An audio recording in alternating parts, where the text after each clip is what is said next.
오늘 제가 여러분들하고 나눌 말씀은 여호수아 9장에 있는 말씀을 함께 나누도록 하겠습니다. 자, 우리 여호수아 9장은 기브온 족속과 이스라엘 백성들이 동맹을 맺는 이야기가 기록이 되어 있습니다. 9장 전체를 다 읽지는 않고요. 9장 3절부터 6절 그리고 8절부터 10절, 14절부터 15절에 있는 말씀을 읽도록 하겠습니다. 3절부터 6절까지 함께 읽겠습니다. 기브온 주민들이 여호수아가 여리고와 아이에 행한 일을 듣고 꾀를 내어 사신의 모양을 꾸미되 헤어진 전대와 헤어지고 찢어져서 기운 가죽 포도주 부대를 나귀에 싣고 그 발에는 낡아서 기운 신을 신고 낡은 옷을 입고 다 마르고 곰팡이가 난 떡을 준비하고 그들이 길갈 진영으로 가서 여호수아에게 이르러 그와 이스라엘 사람들에게 이르되 우리는 먼 나라에서 왔나이다. 이제 우리와 조약을 맺읍시다 하니 8절부터 10절 그들이 여호수아에게 이르되 우리는 당신의 종들이니이다 하매 여호수아가 그들에게 묻되 너희는 누구며 어디서 왔느냐 하니 그들이 여호수아에게 대답하되 종들은 당신의 하나님 여호와의 이름으로 말미암아 심히 먼 나라에서 왔사오니 이는 우리가 그의 소문과 그가 애굽에서 행하신 모든 일을 들으며 또 그가 요단 동쪽에 있는 아모리 사람의 두 왕들 곧 헤스본 왕 시온과 아스타롯에 있는 바산 왕 옥에게 행하신 모든 일을 들었음이니이다. 14절 15절 읽겠습니다. 무리가 그들의 양식을 취하고는 어떻게 할지를 여호와께 묻지 않느냐고 여호수아가 곧 그들과 화친하여 그들을 살리리라는 조약을 맺고 회중 족장들이 그들에게 맹세하였더라. 아멘. 제가 이 말씀의 본문을 읽고 이걸 꼭 기도해야 하나? 라고 하는 제목으로 말씀을 나누도록 하겠습니다. 장자의 잡편 중에 보면 이제 서무기 편이 나오는데요. 거기에 이 일화가 적혀 있습니다. 하루는 오나라 왕이 원숭이들이 많이 사는 산으로 올라갔습니다. 그러니까 원숭이들이 사람이 오니까 보자마자 다 도망을 갔거든요. 그런데 유독 이 한 원숭이만 도망가지 않고 나무를 오르내리면서 제주를 부렸습니다. 왕이 그 원숭이에게 활을 쐈거든요. 그랬더니 이 원숭이가 얼마나 기민한지 그 화살을 탁 잡았습니다. 쏘는 화살을. 그리고는 비웃는 듯 꽥꽥거리며 막 웃고 있는 거예요. 왕이 어떨까요? 아주 부하가 치밀어 오르죠. 그래서 시종에게 이제 계속 활을 쏘게 했습니다. 결과는 어떻게 됐을까요? 이 원숭이는 화살을 손에 쥔 채 화살에 맞아 죽었습니다. 그 오나라 임금이 함께 있었던 친구 안불위라고 하는 사람에게 이렇게 말을 했습니다. 내가 죽일 생각은 없었는데 아니 이놈이 그 재주를 자랑하면서 민첩함을 믿고 오만하게 굴다가 이 지경이 된 거 아니냐? 자업자득 아니겠느냐? 그러면서 자네도 이것을 교훈을 삼아서 교만한 얼굴빛으로 남에게 오만하게 굴지 말게 이렇게 이야기했다는 겁니다. 처음에는 죽일 생각이 없었어요. 근데 뭐 하니까 이 녀석이 오만하니까 결국 죽을 수밖에 없게 되었다라고 하는 것이죠. 행동경제학자라고 하는 리처드 탈러가 20년 동안 이제 사람들을 이렇게 연구하면서 그의 이제 결과를 이렇게 이야기를 했는데요. 심리학 부문에서 선택과 판단에 대한 가장 확실한 연구 결과는 사람들이 지나치게 자신감에 넘친다는 것이다. 사람들이 선택하고 판단을 할 때 뭘 믿고 한다는 거예요? 자기 자신을 믿고 그 판단을 내린다는 겁니다. 이건 너무나 확실한 결과다라고 이야기를 했습니다. 그리고 이제 스콧 플라우스라고 하는 심리학자도 뭐라고 얘기했는가 하면 판단과 의사결정에 관한 어떤 문제도 과신보다 더 만연해 있고 더 비극적인 결과를 초래할 잠재성을 지니고 있지는 않다. 우리가 뭘 판단하고 결정을 할 때 문제가 생길 수 있죠. 문제가 생길 수 있는데 거기에 대한 가장 큰 문제는 어디에서 온다는 거예요?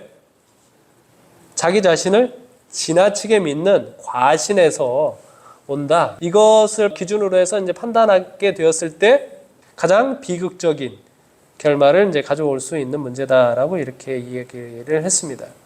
자, 오늘 본문을 보면서 저는 한 두 가지 질문을 좀 가지고 말씀을 나누려고 합니다. 여호수아와 족장들의 판단은 충분히 합리적이었는가? 그 다음에 두 번째 질문은 여호와께 물었더라면 이 상황이 어떻게 달라졌을까라고 하는 이 두 가지 질문을 가지고 말씀을 함께 나누도록 하겠습니다. 이 호크마 주석에 보면 9장 7절에 관한 이제 주석을 하면서 이런 이야기를 하고 있습니다. 이 사건은 세상의 교활함과 가식에 대하여 모든 시대에 하나님의 교회가 어떻게 대처해야 함을 가르쳐주는 하나의 경고이다. 세상은 뭐하다는 거예요? 굉장히 교활하다는 겁니다. 그리고 자기를 어떻게 한다는 거예요? 굉장히 아닌 것처럼 꾸민다는 것이죠. 거기에 대하여 하나님의 교회가 어떻게 대처해야 할지 경고하고 있는 것이다 라고 말씀하고 있습니다. 매우 합리적인 주석이라고 생각이 듭니다. 여러분, 여호수아와 족장들의 판단은 굉장히 합리적인 판단이었나요? 자, 그 여호수아와 이 족장들이 판단할 때 보았습니다. 그들의 눈으로 직접 보았습니다. 어떤 것을 보았습니까? 기브온에 있는 자신들이 왔을 때 그들의 행색을 굉장히 먼 나라에서 온 것처럼 자기들은 이제 가정을 했죠. 그들이 뭘 가지고 왔습니까? 헤어진 전대, 그리고 헤어지고 찢어져서 기운 가죽 부대, 포도주를 담은 가죽 부대, 그리고 낡아서 기운 신, 꿰맨 그런 신, 그리고 낡은 옷, 그리고 다 마르고 곰팡이가 난 떡. 보니까 딱 뭐예요? 그야말로 좀 멀리서 오게 된 거죠. 얼마나 철저하게 잘 준비하고 왔는지 모릅니다. 그 다음에 이것만 가지고 판단한 것이 아닙니다. 이 이스라엘 사람들이나 여호수아가 물었습니다. 뭐라고 물었어요? 너희가 보니까 우리 가운데 거주하는 듯하다. 이렇게 하고 물었어요. 그랬더니 그 사람들이 아니라고, 우리는 멀리서 왔다고 대답을 했습니다. 여호수아도 물어봤나요? 네, 여호수아도 물어봤습니다. 너희는 누구며 어디서 왔느냐? 라고 분명히 물었죠. 그랬더니 그들의 대답은 여전히 이제 멀리서 온 사람들이다라고 하는 이야기를 하고 있습니다. 여기에 또 보면 당신들이 아모리 사람들을, 그 바산왕 옥, 아모리 왕 시온을 죽이는 이야기를 듣고 우리가 두려워 떨면서 당신들을 만나러 왔다고 이렇게 이야기를 하고 있습니다. 그것뿐인가요? 14절에 보면 이제 재미있는 표현이 나오는데요. 무리가 그들의 양식을 취하고는이라고 되어 있습니다.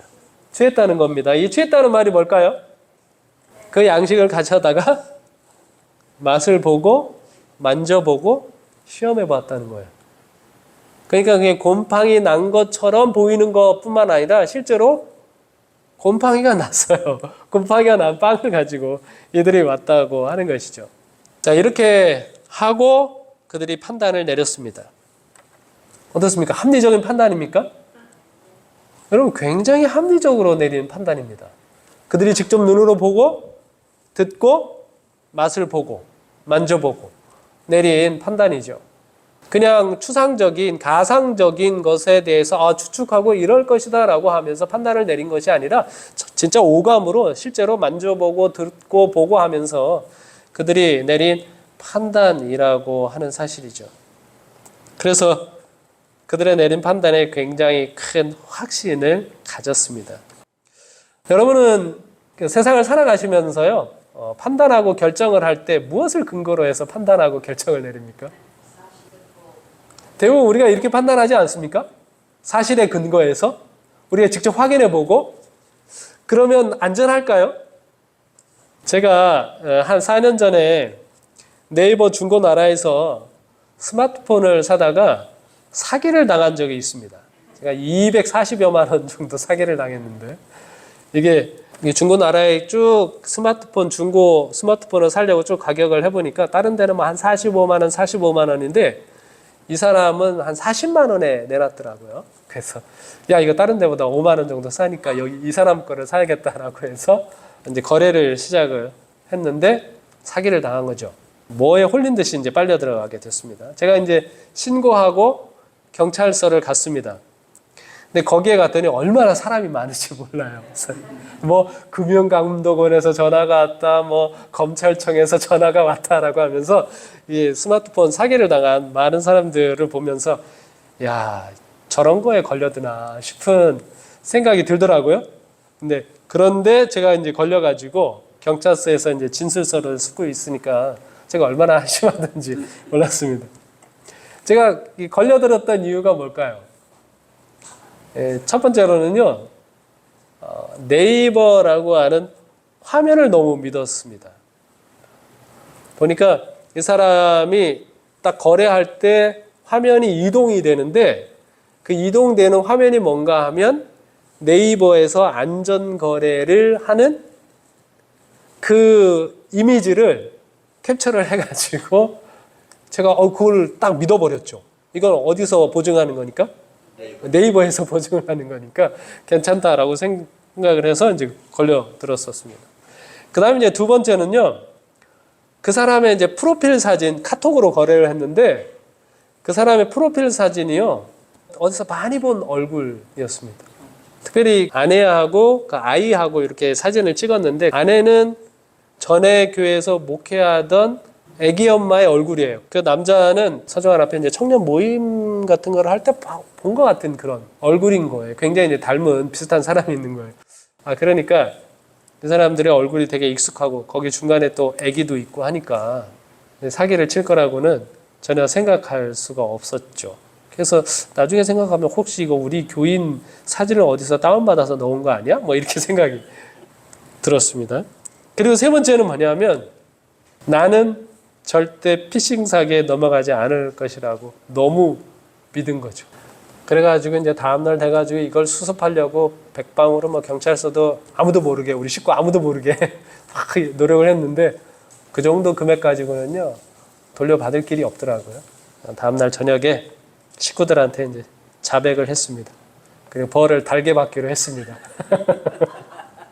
그랬더니 우리 아들은 나한테 물어보고 할 것이지 그것도 얘기를 하고 그래도 우리 딸 중에서는 아빠 내가 돈 빌려줄까? 뭐 이렇게 하는 딸.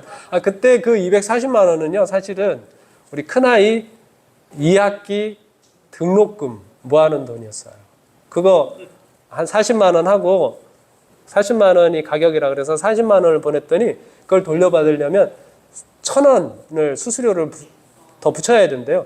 그래서 40만 1,000원을 붙였더니 그 전에 붙였던 40만 원하고 그 다음에 붙였던 40만 원하고 같이 받으려면 80만 2천 원을 보냈어야 됐다는 거예요. 40만 2천 원. 그것까지 합쳐가지고.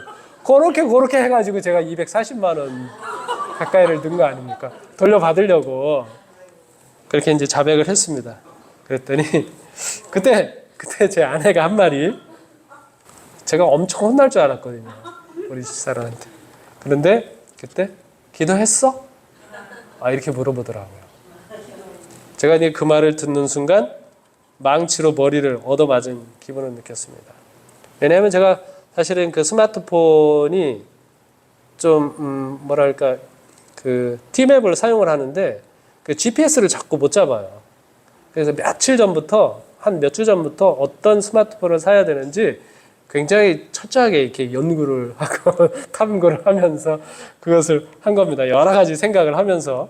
그래서 충분히 상식선에서 이 정도면 됐다. 합리적인 판단이다. 이렇게 거래가 이루어지는 것이라고 여겼던 것이죠. 그걸 뭐 하나님께 일일이 이것까지 물어볼 필요가 있는 문제인가 이런 생각도 들었고 해서 그렇게 했던 겁니다. 어쨌든 생각해 보니까 제 생각 속에 어떤 생각이 있었던 거예요? 이 정도는 기도하지 않아도 되는 문제가 아닌가라고 생각을 하고 있었던 것이죠. 여러분은 그런 거 없습니까? 이 정도는 뭐 이런 거는 기도하지 않아도 뭐 당연히 그냥 결정하는 그런 일들 많지 않습니까? 그런데 우리 본교 주석에 보면 이런 저의 마음을 아주 딱 지적하는 말이 있습니다. 여호수아 9장 14절을 이제 주석을 하면서 이렇게 기록을 했거든요. 오늘날 대다수의 그리스도인들이 그러는 것처럼 어쩌면 여호수아는 하나님을 귀찮게 하지 않고 자신이 스스로 해결할 수 있는 문제라고 생각했을 것이다. 그러나 하나님은 우리가 지니고 있는 모든 문제들을 가져오라고 명한다. 우리가 하나님을 고달프게 한다거나 그분께 부담을 안겨드린다고 생각하지 말아야 한다. 우리 자신의 지혜를 의지하지 않고 모든 문제를 하나님께 가져감으로 수많은 함정을 피할 수 있다. 정말 정확한 지적 아닙니까? 우리가 이 정도는 뭐 하나님께 묻지 않아도 된다고 생각하는 그냥 의례, 그렇게 생각하면서 일을 처리하는 것들이 얼마나 많이 있습니까? 근데 하나님께서는 어떻게 해도 된다고요? 우리가 겪는 모든 문제를 다 가지고 와서 하나님께 의논해도 된다? 그 정도를 넘어서서 그렇게 해주기를 바라신다고 하나님께서 말씀하고 있는 것입니다. 이게 얼마나 감사한 말씀인지 모릅니다.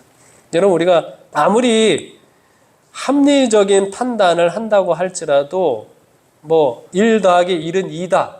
이건 너무나 당연한 거죠. 이걸 뭐 하나님께 기도하고 결정할 필요는 없는 문제지만 여러분, 그런 것처럼 아주 단순하고 아주 상식적인 일이라고 할지라도 뭐 했으면 좋겠어요? 예, 하나님께 기도했으면 좋겠어요. 여기 하나님께 물었더라면 이 일이 어떻게 달라졌을까요? 이 부분에 대해서 여호수아서를 여호수아가 기록했다고 우리가 거의 그렇게 생각을 하고 있는데, 여호수아도 여호수아서를 기록하면서 이 부분이 굉장히 안타까웠나 봐요. 그렇죠? 그래서 14절에 15절에 뭐라고 기록하고 있는 거예요? 여호와께 묻지 아니하고 맹세를 맺었다. 이렇게 기록을 하고 있잖아요. 여호와께 물었더라면 여호수아는 이 상황이 어떻게 달라졌을 것이라고 기대했을까요? 하나님께 물었더라면 이제 기본 족속이 지금 거짓말을 하고 있지 않습니까? 행색을 그럴싸하게 해가지고 와서, 자, 그런데 하나님께 물었더라면 속지 않았겠죠. 그 어떻게 됐을까요? 우리가 추론할 수 있는 것이 있다고 생각이 듭니다. 먼저 이제 신명기 7장 1절로 2절에 있는 말씀을 보시면 가나안 땅으로 들어가면 반드시 멸망시켜야 할 족속들이 언급이 되고 있습니다. 헷 족속, 기르가스 족속, 아모리 족속, 가나안 족속, 브리스 족속, 히위 족속, 여부스 족속을 언급하면서 곧 너보다 많고 힘이 센 7 족속을 쫓아내실 때에 내 하나님 여호와께서 그들을 내게 넘겨 내게 치게 하시리니 그때에 너는 그들을 뭐 할 것이라? 진멸할 것이라. 그들과 어떤 언약도 하지 말 것이요 그들을 불쌍히 여기지도 말 것이며 라고 말씀하셨습니다. 기본 족속은 히위 족속에 포함되어 있는 주민들입니다. 그러니까 기본 족속은 반드시 멸해야 할 족속이에요. 여기 뭐라고 되어 있는가 하면 어떤 언약도 하지 말고 라고 되어 있습니다. 지금 동맹을 맺었는데 되는 거예요? 안 되는 거예요? 안 되는 거예요. 그들을 멸할 때에는 그들을 뭐 하지도 말아라? 불쌍히 여기지도 말라라고 이렇게 말씀하셨습니다. 자, 그러면 만약에 여호와께 물었더라면 이스라엘 백성들이 속지 않고 그러면 그 자리에서 기본 족속을 쳤을까요? 네. 자, 그런데 우리가 이제 가나안 정복 가운데 보시면 자기에게 나오는 자에게 하나님은 어떠신 분이셔요? 관대하신 분이십니다. 요나서 3장 10절에 보면 하나님이 그들이 행한 것 곧 악한 길에서 돌이켜 떠난 것을 보시고 하나님이 뜻을 돌이키사 그들에게 내리리라고 말씀하신 재앙을 내리지 아니하시니라. 하나님은 어떤 분이셔요? 자기에게 나오는 자에 대해서 관대하신 분이십니다. 자, 그러면 좀 전에 신명기 7장 1절 2절에 있는 것처럼 히위 족속은 반드시 멸해야 되는 족속입니다. 그런데 자기 앞에 어쨌든 나와 있는 이 기본 족속이 이제 나와 있는 상황입니다. 이거 어떻게 처리를 해야 되죠? 네? 여러분, 이 관대한 하나님의 모습은 뭐 여러 곳에서 볼 수 있는데, 뭐 라합의 경우 여러분 보시는 것처럼 여리고에 있는 모든 주민들이 멸망하지만 그 가운데 믿음을 드러냈던 라합과 그에게 속해 있는 모든 집안 식구들은 뭐 하셨어요? 하나님께서 다 살려주셨습니다. 여러분, 마태복음 1장에 보면 참 흥미로운 그 예수님의 족보에 관한 장면을 볼 수 있는데, 예수님의 족보에 등장하는 여자가 4명이 있습니다. 네 명이 등장하는데 어떤 여자가 등장할까요? 첫 번째로 다말이 등장을 합니다. 라합이 등장을 합니다. 룻이 등장합니다. 그 다음에 네 번째로는 밧세바라고도 하지 않고 우리야의 아내, 이렇게 네 여자가 이제 등장을 합니다. 네 여자.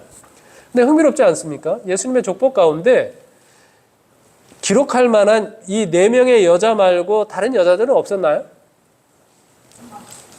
뭐 사라도 있지 않습니까? 뭐 히브리서에 기록된 것처럼 사라의 이름을 기록할 만하지 않습니까? 뭐 리브가도 기록할 만한 여인이고. 그런데 왜 이 네 여자만 기록이 되어 있을까요? 다말, 라합, 룻, 우리야의 아내. 뭐 이런 표현이 맞는 건지 모르지만 이 네 여자들은 다 이상한 여자들이잖아요. 그렇죠? 다 이상한 여자들입니다. 다말은 시아버죠. 라합은 기생. 룻은 그냥 이방 여인을 넘어서서 모압 여인입니다. 모압은 어떻게 했어요? 모압과 암몬은 이스라엘 회중 가운데 영원히 들어오지 못한다고 말을 했었습니다. 그 다음에 우리야의 아내는 그야말로 우리야의 아내입니다. 다윗의 아내가 아니에요. 아마 하늘에 올라가면 이 밧세바가 다윗의 아내가 아니라 우리야의 아내가 될 가능성이, 물론 이제 결혼해서 사는 것은 아니지만 우리야의 아내로 인정을 받을 가능성이 높은 것 같습니다. 그런 여인이에요. 부도덕하게 다윗과의 사이에서 이제 솔로몬을 이제 낳게 된 여인이라고 이야기하고 있는 것이죠. 무엇을 드러내고 있는 것입니까? 예수님의 세계는 관대하다는 것입니다. 용납의 세계라는 것입니다. 누구든지 어떤 일을 저질렀든지 그것과 상관없이 돌이키는 자는 누구든지 뭐 한다는 거예요? 받아주신다는 것이 하나님의 세계, 예수님의 세계라고 하는 것이죠. 기본 족속이 거짓이지만 나왔습니다. 마치 다말이 창녀처럼 가장을 해서 유다의 자손을 낳기를 원했던 마음처럼 나온 것이죠. 이 기본 족속이 어떻게 되었을까요? 이 기본 족속이 하나님 앞에 나오는 마음이 어떤 마음인지 여호수아 9장 24절 25절 한번 보실까요? 여호수아가 알았습니다. 3일 후에 여호수아가 너희들이 왜 거짓말을 했느냐? 라고 책망을 하면서 이제 너희는 종처럼 살게 될 것이다 라고 하는 그 이야기를 합니다. 그랬더니 24절에 그들이 뭐라고 대답을 하는가 하면 그들이 여호수아에게 대답하여 이르되 당신의 하나님 여호와께서 그의 종 모세에게 명령하사 이 땅을 다 당신들에게 주고 이 땅의 모든 주민을 당신들 앞에서 멸하라 하신 것이 당신의 종들에게 분명히 들림으로 당신들로 말미암아 우리의 목숨을 잃을까 심히 두려워하여 이같이 하였나이다. 보소서 이제 우리가 당신의 손에 있으니 당신의 의향에 좋고 옳은 대로 우리에게 행하소서 한지라. 그들이 어떤 마음으로 왔어요? 그들은 어떤 취급을 당하든지 간에 어떻게 받아들여지기만 한다면 그 어떤 수모도 어떤 취급도 다 감당하겠다는 마음으로 이들이 온 것을 볼 수 있습니다.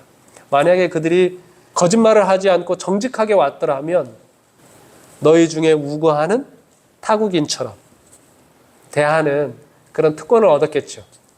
그렇지만 그들이 거짓말을 했습니다. 만약에 이스라엘 백성들이 여호와께 물었더라면 이 거짓말로 오게 된 그들이라고 할지라도 하나님께서는 받아들이셨겠죠.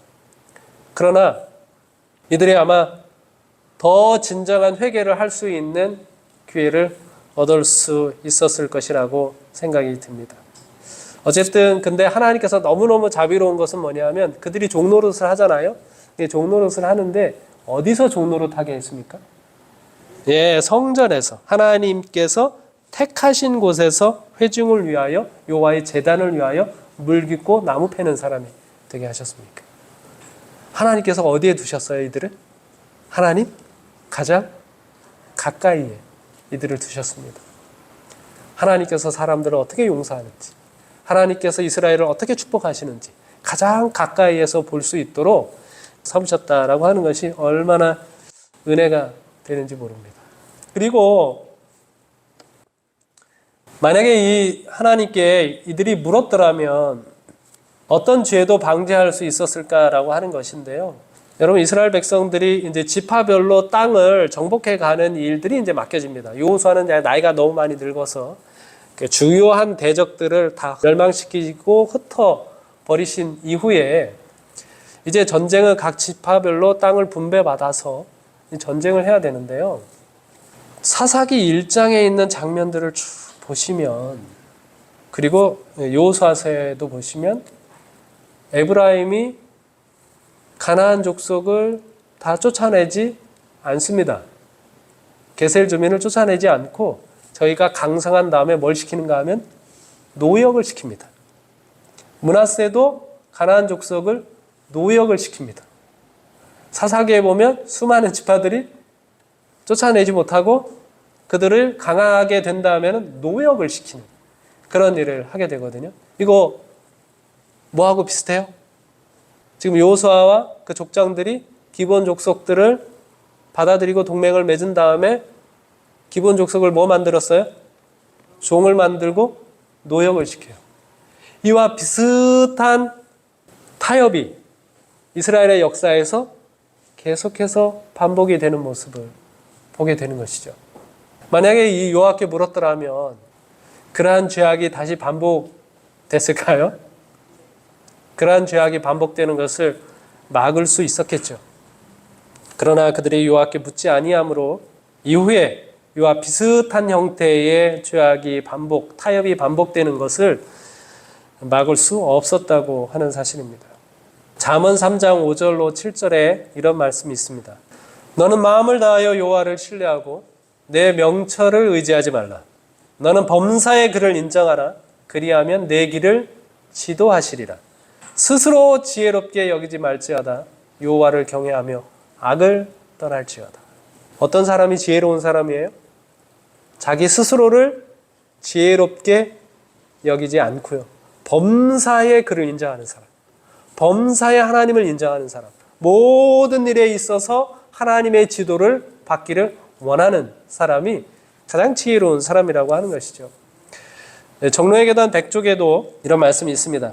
다소라도 우리의 평강에 관계되는 일인 그것이 아무리 사소할지라도 그가 주목하지 않으시는 것은 없다.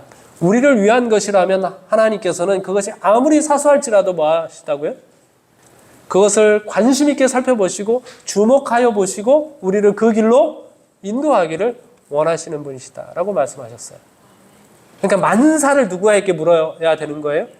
예, 하나님께 묻는 것이 지혜로운 것입니다. 그래서 데살로니가전서 5장 16절에 항상 기뻐하라, 쉬지 말고 기도하라, 범사에 감사하라. 쉬지 말고 기도하는 사람만이 범사에 뭐 할 수 있어요? 네, 감사하는 사람이 될 수 있습니다. 만사가 누구의 뜻대로 이루어져 가고 있으니까 하나님의 뜻대로 이루어져 가고 있으니까. 미국 경제 공황 위기의 때에 우리 대충에 있었던 일을 좀 소개해드리고 말씀을 마무리하도록 하겠습니다. 여러분 아시는 것처럼 1930년대 대공황에 있었죠. 우리 교단도 힘들었을까요?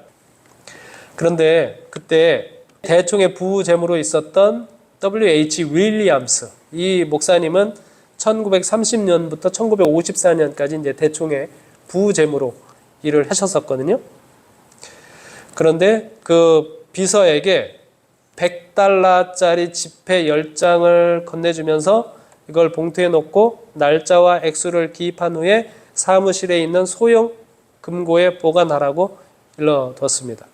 그 후 몇 주일간 계속해서 비서는 같은 작업을 반복을 했습니다.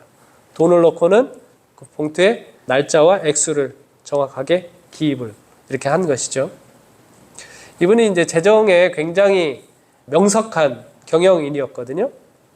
아마 하나님께서 1933년 당시에 이러한 인물이 필요했나 봐요. 그 당시가 이제 공황기였기 때문에 자금 유통도 어려웠고 그리고 많은 사람들이 굶주리고 있었던 그런 시대였으니까요. 이분이 교단 자금의 일체 유통을 책임지고 있었습니다. 그런데 이분이 그 당시 이제 일을 하면서 비서에게 현금으로 보관하도록 부탁했을 뿐만 아니라 어느 날 대총회에 있는 그 예하 지회들에게 이제 서신을 보내서 빨리 연례 회의에 대비해서 예산을 책정해서 이제 보내달라고 이제 재촉도 했습니다. 그 원래 회의보다 정해진 날짜보다 훨씬 더 일찍 보내달라고 하는 그런 재촉의 서신도 이제 보내게 된 것이죠. 그 이유가 뭘까 궁금해했습니다. 비서도. 그 다음에 이제 이 윌리엄 목사님은 예정에도 없는 뉴욕 출장을 이제 서두르면서 이 비서에게 기차역까지 이제 데려다 달라고 이제 부탁을 했습니다. 이제 정말 어리둥절한 일이죠. 물론 이제 지회에 보낼 이제 선교 자금들을 송금하기 위해서 뉴욕에 자주 가기는 했지만 원래 예정된 이제 출장보다 열흘이나 앞당겨 가지고 이 부탁을 하는 것입니다. 왜 갑자기 그날 밤에 뉴욕에 가야 했는지 궁금하고 의아하게 생각을 했습니다. 근데 뭐 입 밖으로 내지는 않았죠. 이제 그 일이 있은 다음에 이제 2, 3일이 지나서 대총회의 이제 아침 예배 시간에 이 윌리엄스 목사가 그곳에 모인 직원들 모두에게 잊지 못할 경험담을 이야기해 줍니다. 그분이 한 내용들입니다. 뭐 제가 이야기처럼 다 하기는 어렵고 읽는 것도 아니고 이야기처럼 하는 것도 아니고 할 때니까 여러분들께서 잘 섞어서 잘 들으시면 되겠습니다. 이분의 이야기입니다. 윌리엄스 목사님이 이제 직원들에게 해준 이야기입니다. 3월 2일 퇴근 시간이 왔어요. 직원들이 바쁘게 퇴근하는 시간에 이 목사님은 의자에 조용히 앉아서 명상에 잠겼습니다.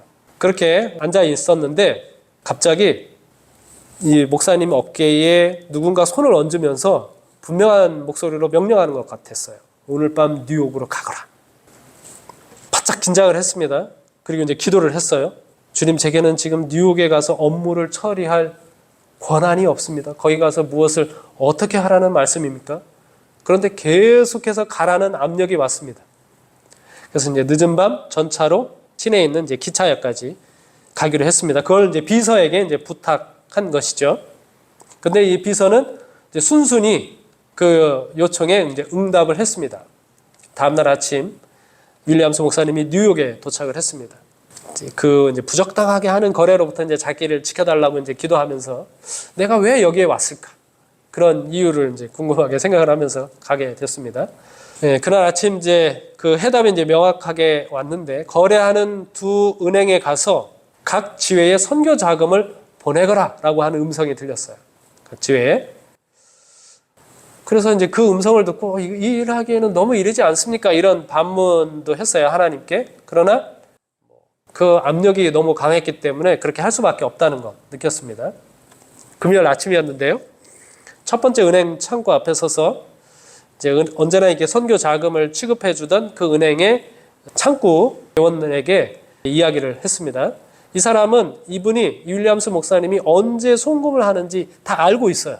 근데 열흘이나 지금 일찍 와가지고 송금을 하게 되는 상황인 것이죠. 물어보면 어떻게 하나 이제 내심 이제 염려하고 있는데 이 사람이 의아해하는 눈빛마저 보이지 않으면서 자기가 보내달라고 하는 곳에 다 보내주게 되는 것입니다. 그리고 윌리엄스 목사님이 특별히 수취인 주소들을 이제 딱 주면서 이 사람들에게 3배, 보통 보내주는 것보다 이제 3배의 자금을 이제 보내달라고 이제 부탁을 했습니다. 3개월분의 이제 보조금을 보내달라고 이제 부탁을 한 것이죠. 그러니까 송금 후에 이제 잔고는 아주 빠듯해졌습니다. 그 은행의 송장에 자기 이제 잔고가 거의 없어진 것이죠. 이 현금계에서는 뭐 요청대로 다 일을 처리해 줬고요. 특별히 이제 윌리엄스 목사님에게 그분에게 미루지 말고 즉시 좀 처리해 달라고 부탁을 했습니다. 그랬더니 그 사람이 그렇게 하겠다고 대답을 했습니다. 그리고 이제 은행을 나왔고요. 근데 은행에 나왔더니 이제 뭐 두려운 기분이 이제 싹 가시게 됐습니다. 그런데 자기가 이제 저지른 일이 엄청난 일을 저지른 겁니다. 뭐 재무님에게 보고한 것도 아니고 뭐 대총회장님한테 보고한 것도 아니고 지금 각 지회에 자금을 보냈는데 3배나 더 많은 자금을 이제 보내게 된 것이니까요. 어떻게 설명해야 되나 그렇게 생각을 하고 있는데 다시 그날 저녁에 느꼈던 그 억누르는 손이 자기를 누르는 것 같으면서 이제 또 말씀을 하시는데 다른 은행에도 가서 지금 곧 자금을 해외로 송금하라 라고 하는 그 음성이 들리는 것입니다. 그 지시대로 빨았습니다. 두 번째 은행에 가서도 똑같은 일을 반복을 했습니다. 그렇게 거기서도 이제 처리를 하고 이제 다시 나왔는데, 그리고 나자 지혜들의 전보를 보냈습니다. 어떤 전보를 보냈는가 하면, 지금 받는 자금을 잘 간수하시오. 내가 곧 서신을 보내겠습니다. 라고 하는 이제 전보를 보냈습니다. 그리고 이제 기차를 잡아 타고 대총회로 워싱턴으로 이제 돌아오게 됐어요. 그러면서 금요일 아침에 했으니까 오게 되면 금요일 날 오후쯤 도착할 수 있는 상황이 되잖아요. 근데 이제 내심 기도를 했습니다. 대총회 직원 아무도 좀 만나지 않게 해달라고 기도를 했습니다. 뭐라고 어떤 말을 해야 될지 모르니까요. 하나님께서 이제 도와주셨습니다. 갑자기 이제 기차가 선로를 바꿔 옆으로 빠져나가서 이제 멎었습니다. 이유는 뭐냐면 전방에서 충돌 사고가 발생해서 선로를 이제 정리하는데 꽤 시간이 걸린다는 거였습니다. 그 다음에 그 선로가 정리된 다음에 이제 워싱턴 중앙역에 이제 내려서 대총회가 있는 곳까지 왔습니다. 어두워졌어요. 그리고 안식일에 이제 불안한 마음으로 지내지 않도록 이제 숙면을 주십사하고 기도한 후에 이제 잠자리에 들었었는데 아주 단잠을 잤습니다. 아침에 눈을 떴습니다. 그날이 1933년 3월 4일입니다. 프랭클린 루즈벨트가 이제 취임식을 갖도록 되어 있었던 그런 날이었는데요.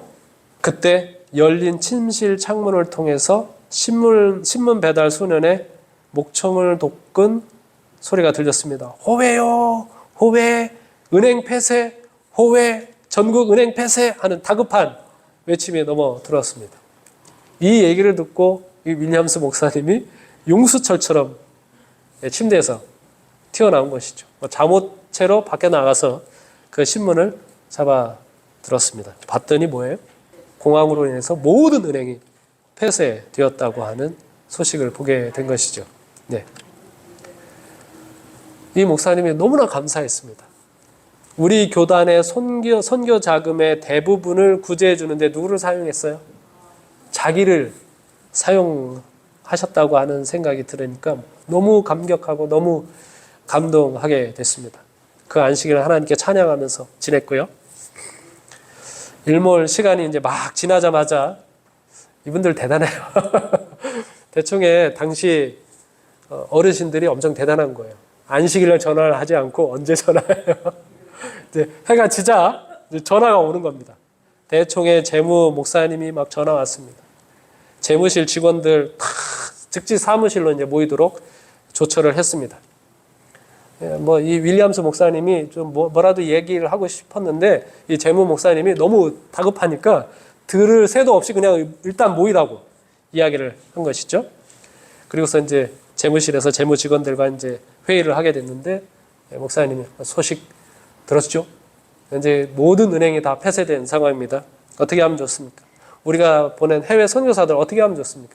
그들에게 자금도 보내줄 수가 없게 되었고 그들을 다시 보내줄 수 없으니까 오게 할 수 있는 그런 자금도 없는 상황입니다. 그런데 다 모였어요. 드디어 이제 윌리엄스 목사님이 발언하게 되었습니다. 그간의 일을 차분하게 설명을 하게 되었습니다. 그날 저녁에 이 모든 재무실에 있는 직원은 회의 대신에 회의를 할 필요가 있어요? 없어요? 회의를 할 필요가 없어요. 회의 대신에 기도의 시간을 가졌습니다. 하나님의 놀라우신 인도하심에 대해서 찬양하고 감사하고 그런 시간을 갖게 됐습니다. 이제 무릎을 펴고 몸을 일으키게 됐는데 이제 해외 선교사들을 이제 부양할 수 있는 자금은 이제 보내냈는데 이렇게 무릎 펴고 딱 일어나니까 누구 생각이 났어요, 이제? 정신이 들었어요. 대청의 직원들은 어떻게 하나? 대청의 직원들은 월급 줄 돈이 있어요, 없어요?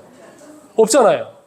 자, 그런데 윌리엄스 목사님이 그 상황 속에서 뭐가 생각이 났어요? 몇 주 전부터 $100짜리 10장씩 해서 1000불씩 현금으로 모아가지고 거기 금고에 놓았던 돈이 생각이 났습니다. 그 돈을 세어보니까 3개월간 직원들에게 줄 월급이 됐습니다. 3개월간. 청중이 얼마나 크게 감동을 했는지 모릅니다. 1933년 3월 4일에 수천에 달하는 소규모 은행들이 영구적으로 문을 닫았습니다. 대형 은행들은 소규모지만 실한 은행들도 공황기간이 지날 때까지 3개월 동안 문을 열지 못했던 것이죠. 외국에 송금한다는 것은 불가능한 일이었습니다. 이 기간 동안에 우리 제7일 안식일 예수 재림교회의 해외 선교 미션 보드에서는 단 한 사람의 선교사도 소환할 필요가 없었습니다. 대충해도 그 사업을 계속하기 위해 자금을 빌려야 할 필요도 없었고 은행이 문을 닫는 기간에도 직원들 월급은 꼬박꼬박 날짜를 어김없이 지불되게 되었다고 하는 것이죠. 이 일은 그때의 일로 이제 끝난 것이 아니라요. 1975년입니다. 1월 5일에 대충의 회계인 목사님이 쿠퍼 여사가 한 이야기를 이제 전하게 됐습니다. 1933년으로부터 한 17년이 지난 1950년에 뉴욕시에서 열리고 있는 국제 간호사 컨벤션에 이 쿠퍼 여사님이 참여를 하고 있었어요. 그런데 첫 휴회 시간이 오자 갑자기 일단의 간호사들이 몰려오더니 내 주변에 둘러서서는 말을 걸어왔습니다. 그래서 나는 간호사가 아니다. 미스 베넷을 위해 일하는 속기사에 불과하다고 신분을 밝혔습니다. 그러자 이 간호사들이 그렇지만 당신은 제7일 안식일 예수 재림교회의 본부에서 오시지 않으셨습니까? 라고 물었다는 거예요. 그렇다고 대답을 하자 그들은 모두 같지 않은 교단에 소속된 이제 선교 간호사들이었는데 1933년 미국에서 은행들이 폐쇄됐던 시기에 자기들도 외국에서 선교 간호사로 종사하고 있었다고 그랬다는 것입니다. 그런데 그들은 자기네 선교 본부로부터 자금을 받을 수가 있어요, 없어요? 전혀 받을 수가 없어요. 그런데 제7일 안식일 예수 재림교단 대총의 의료부의 덕분으로 그들이 이 시기에 어려움 없이 그 암울한 시기를 지낼 수 있었다고, 감사하다고 그 이야기를 했다고 하는 것입니다.